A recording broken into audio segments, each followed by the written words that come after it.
Найбільший актив, який є в Національного банку, це не золотовалютні резерви і не гроші, які Національний банк може надрукувати. Найбільший актив Національного банку – це довіра економічних агентів до політики Національного банку. Національний банк в своїй політиці має бути послідовним та прогнозованим, тому що будь-який різкий розворот, будь-яке непрогнозоване рішення, будь-яке рішення, яке було прийнято одною людиною в одному кабінеті і не пояснюється об'єктивними економічними причинами, потенційно може викликати паніку.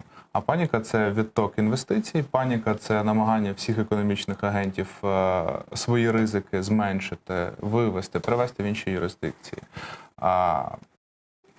Большие деньги люблять тишину.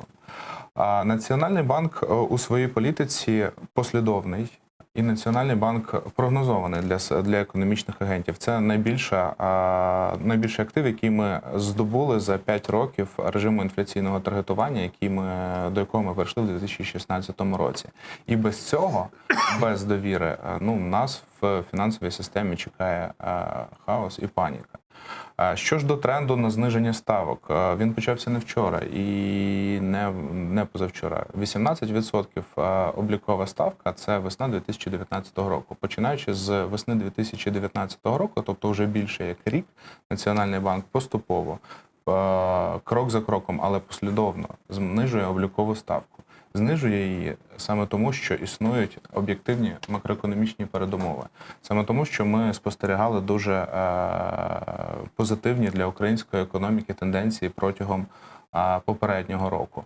Саме тому, що цього року ми бачимо знову ж таки такі тренди в економіці, які вже більш адміністративним шляхом сприяють сповільненню темпів її розвитку і, відповідно, сповільненню темпів розвитку інфляції. Ми маємо зараз одну з найнижчих історичних інфляцій, починаючи з 2013 року.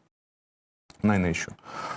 І, по суті своїй, для рішень Національного банку, на відміну від тих теорій, про які ви зараз говорите, існують об'єктивні передумови.